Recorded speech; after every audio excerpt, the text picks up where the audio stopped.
नमस्ते सभी को, मैं हूं सृष्टि और आज हम भगवद गीता चैप्टर 6 ध्यान योग के श्लोक 13-14 जो क्लब किया हुआ है उसको कवर करने वाले हैं। रोज की तरह पहले मैं संस्कृत में श्लोक को पढ़ूंगी, उसकी इंग्लिश ट्रांसलेशन को देखेंगे और मीनिंग को समझेंगे। तो देर न करते हुए चलिए शुरू करते हैं। समाम काया सीरो ग्रीवाम धारयान अचलाम स्थिरा संप्रेक्ष्या नासिकाग्राम स्वाम दिशाश्चना वलोकयान प्रसन्तत्मा विगता भीत ब्रह्मचरी व्रहते स्थिता मनः समयाम्या माच चित्तो युक्ता असिता मात परा। One should hold one's body, neck and head erect in a straight line and stare steadily at the tip of the nose. Thus, with an unagitated, subdued mind, devoid of fear, completely free from sex life, one should meditate upon me within the heart and make me the ultimate goal of life. So, कैसे ईश्वर की साधना करनी चाहिए वो यहाँ पे बोला जा रहा है। हमें कैसे बैठना चाहिए, अपने पूरे शरीर के रीढ़ की हड्डी को स्ट्रेट रखते हुए, ठीक है। नेक एंड हेड को इरेक्ट, मतलब एकदम स्ट्रेट बॉडी पोस्चर होगा। And stare steadily at the tip of the nose, नाक के ऊपर अगर आप ऐसे देखेंगे तो आपकी आंखें जो है ना वो ऊपर से आईलिड थोड़ा बंद की तरफ होगी एंड एक कॉन्सेंट्रेटेड व्यू क्रिएट हो जाएगा, ठीक है। कहीं और आप नहीं देखेंगे, देख रहे हैं तो अपने ही नाक के टिप के ऊपर, अपने ही ऊपर देख रहे हैं।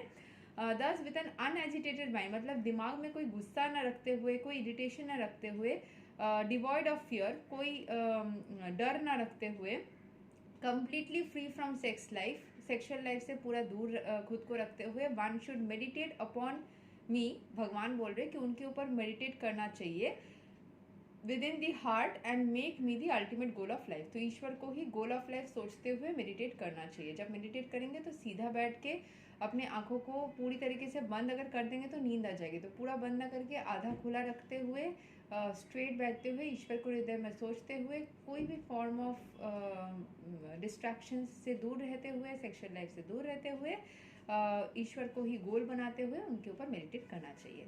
तो यहाँ पे बहुत ही लंबा एक एक्सप्लेनेशन है, उसको समझ लेते हैं। The goal of life is to know Krishna, who is situated within the heart of every living being as Paramatma, the four-handed Vishnu form. The yoga process is practiced in order to discover and see this localized form of Vishnu and not far from any other purpose. The localized Vishnu Murti is the planetary representation of Krishna dwelling within one's heart. One who has no program to realize the Vishnu Murti is uselessly engaged in mock yoga practice and is certainly wasting his time. तो अपने अंदर जैसे हमारे अंदर ईश्वर है तो उनको ही पहचानना, उनसे कनेक्ट करना, यही सबसे ज़्यादा ज़रूरी होता है। अपने अंदर लोकलाइज्ड विष्णु, लोकलाइज्ड मूर्ति के फॉर्म में अपने अंदर ही बैठे हुए हैं। सो उनसे कनेक्ट करना बहुत ही ज़्यादा इम्पॉर्टेंट है। जो इंसान योग करता है या फिर योगिक प्रैक्टिसेस करता है, जैसे कि योगा जो हम बोलते हैं, वो ईश्वर से कनेक्ट करने की प्रोसेस की जगह हम फिजिकल एक्सरसाइजेस जो करते हैं विदाउट गेटिंग कनेक्टेड विद ईश्वर, उसमें वेस्टेज ऑफ टाइम हो सकता है। Krishna is the ultimate goal of life and the Vishnu Murti situated in one's heart is the object of yoga practice. तो जो कृष्ण होते हैं वो हमारे अल्टीमेट गोल ऑफ लाइफ होते हैं एंड जो विष्णु मूर्ति हमारे अंदर बैठे हुए हैं उनसे कनेक्ट करना ही रियल योगिक प्रैक्टिस होता है। To realize the Vishnu Murti within the heart, one has to observe complete abstinence from sex life. Therefore, one has to leave home and live alone in a secluded place. देखिए, ये पहले के ज़माने में होता था कि घर को छोड़ के चले जाना। अगर आप घर के अंदर रह के भी कर सकते हो तो कीजिए, एंड अगर आप बिना शादीशुदा के इंसान अपने माता पिता के साथ रहते तब तो कोई बात ही नहीं है, घर छोड़ने की ज़रूरत ही नहीं है। हाँ, लेकिन अगर डिस्ट्रैक्शंस आए तो आपको उस डिस्ट्रैक्शन से खुद को बचा के रखने की ज़रूरत है। So, remaining seated as mentioned above, one cannot enjoy sex life daily at home or elsewhere and attend a so-called yoga class and thus become a yogi. One has to practice controlling the mind and avoiding all kinds of sense gratification, of which sex life is the chief. In the rules of celibacy written by the great sage Yagnavalkya, it is said, कर्मणा मनसा वाचा सर्वावस्थासु सर्वदा सर्वत्र मैथुना त्यागो ब्रह्मचार्याम प्रचक्षते. The vow of brahmacharya is meant to help one completely abstain from sex indulgence in work, words and mind. मतलब जो sexual thoughts है या फिर उसके बारे में बातें हैं या फिर उसको करना, इन सभी से ही दूर रहना होगा, क्योंकि जब भी कोई आप इसके बारे में बात करेंगे तभी मन में इच्छा भी हो सकती है, फिर आप उस चीज़ की तरफ जा सकते हैं जिसके बारे में हम बात करते हैं रिपीटेडली. वो जैसे बोलते हैं ना कि कोई चीज़ को अगर आप रेगुलरली उस थॉट क्रिएट करते हैं तो फिर धीरे धीरे वो एक्शंस में बदल जाती है, फिर एक्शन से वो आपकी हैबिट में बदल जाती है, फिर हैबिट में वो आपकी कैरेक्टर में बदल जाती है, फिर आप वैसे ही बन जाते हैं कि आप सिर्फ उसी चीज़ के ऊपर इंटरेस्टेड हो सकते हैं. आई एम नॉट सेइंग कि होंगे ही, हो सकता है, देयर इज अ पॉसिबिलिटी. तो okay, at all times under the circumstances in all places no one can perform correct yoga practice through sex indulgence. Brahmacharya is taught therefore from childhood when one has no knowledge of sex life. जब sexual चीज़ें पता ही नहीं होती तब से शुरू करने बोला जाता है, क्योंकि तब आप जब पावर अटेंड कर लेते हो ना तब कंट्रोल आ जाती है. बाद में जाके बहुत इजी हो जाता है जब एडल्टहुड लाइफ आता है और वो सारे हार्मोन्स आते हैं अपने अंदर, तो उसमें कंट्रोल करना इजी होता है क्योंकि पहले से ही आपको कंट्रोल्ड लाइफ में रखा गया है. एंड अगर आप उस जैसे बोला जाता है यहाँ पे हम लोग पढ़ेंगे कि जो शादीशुदा होता है एंड कंट्रोल्ड सेक्सुअल लाइफ को अपनी वाइफ के साथ ही सिर्फ फॉलो करता है तो उसको भी ब्रह्मचारी माना जाता है. बट तब तक वो ऑलरेडी कंट्रोल्ड बन चुका हुआ होता है. ठीक है, बहुत ज़्यादा करने के बाद में उसको छोड़ना कहीं भी चीज़ तो मुश्किलात हो सकती है, क्योंकि आपके दिमाग में कंट्रोल करने की वो प्रॉपर्टी एक्टिवेट अगर नहीं है किसी भी चीज़ में कंट्रोल करने की, तो फिर नए फॉर्म में आपको डिफ़िकल्ट महसूस हो सकता है. लेकिन जिन्होंने बचपन से ही चीज़ों को कंट्रोल करना, खाना कंट्रोल, पानी मतलब घूमने जाना कंट्रोल, कुछ भी करना कंट्रोल कंट्रोल कंट्रोल करते करते ना आपके लिए कंट्रोल करना कोई भी चीज़ आसान हो जाती है. सो ब्रह्मचार्य is taught therefore from childhood when one has no knowledge of sex life. Children at the age of 5 are sent to the Gurukul or the place of the spiritual master, and the master trains the young boys in the strict discipline of becoming brahmacharis. Without such practice no one can make advancement in any yoga, whether it is dhyana, jnana or bhakti yoga. One who however follows the rules and regulations of married life, having a sexual relationship only with his wife and that also under regulation, is also called a brahmachari. Such a restrained householder brahmachari may be accepted in the bhakti school, but the jnana and dhyana schools do not even admit householder brahmacharis. They require complete abstinence without compromise. In the Bhakti school, a householder brahmachari is allowed controlled sex life because the cult of Bhakti yoga is so powerful that one automatically loses sexual attraction. Allow कर देते हैं क्योंकि आप खुद ही नहीं जाएंगे वहाँ पे, आपको खुद ही मन नहीं होगा. जब आप बहुत ज़्यादा स्पिरिचुअलिटी करते हैं ना तो आपको उन सब चीज़ों में इंटरेस्ट ही नहीं होता. ऐसा नहीं कि आपके अंदर सेक्सुअल एनर्जीज खत्म हो जाती है या फिर आप में वो शक्ति खत्म हो जाती है. वो शक्ति रहती है बट फिर भी आप उसके तरफ अट्रैक्ट नहीं होते हैं. पूर्ण रूप से आप सक्षम होते हैं फिर भी आप उस चीज़ को नहीं करते हैं. सो इसमें डिफरेंस है कि ऐसा नहीं कि आपकी शक्ति ही चली जाती है, आप पुरुष या नारी जो भी है उस फॉर्म में सेक्सुअलिटी जो होती है वो शक्ति ही नहीं रहती है.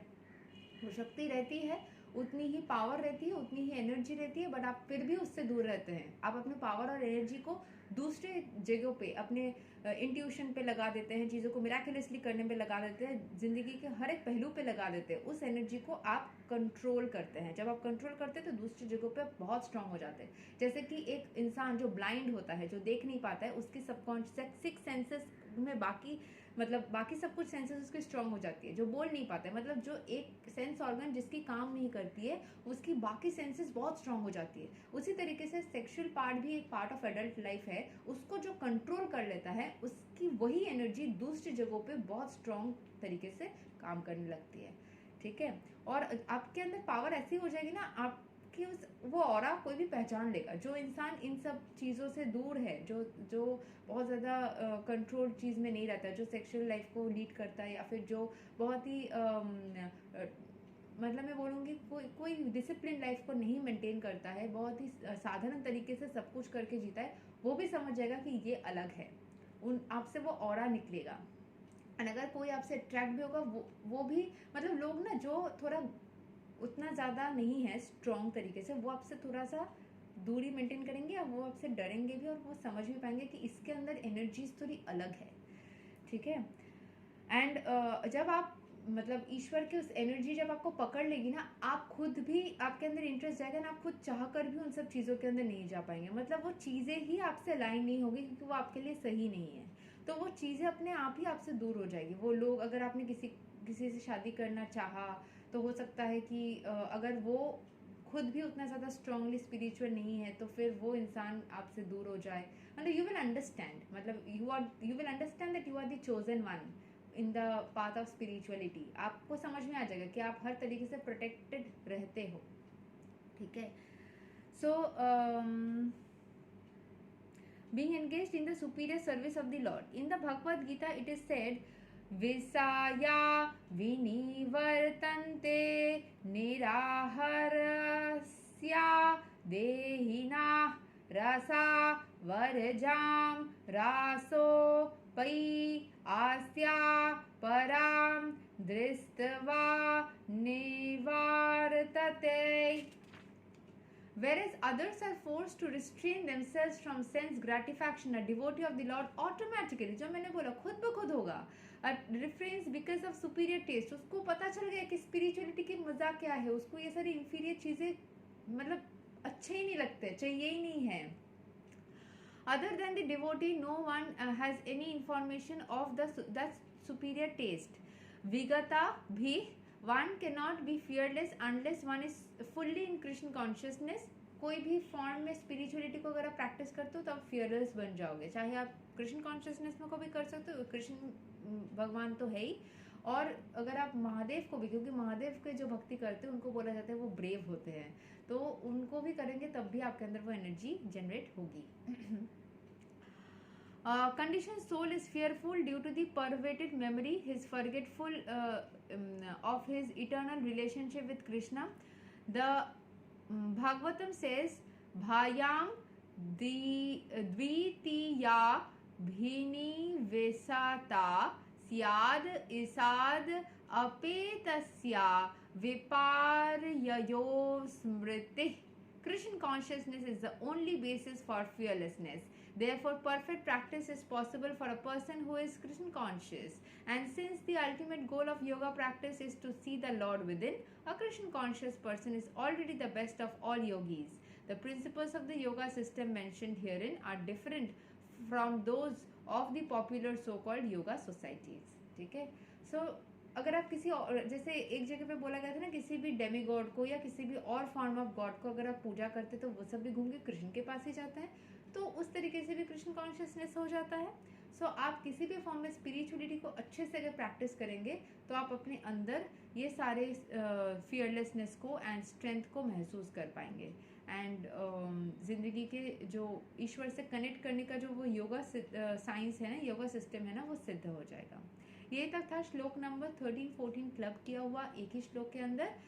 श्लोक 15 को हम अगले वीडियो में कवर करेंगे. तब तक के लिए हरे कृष्ण, राधे राधे, जय श्री राम.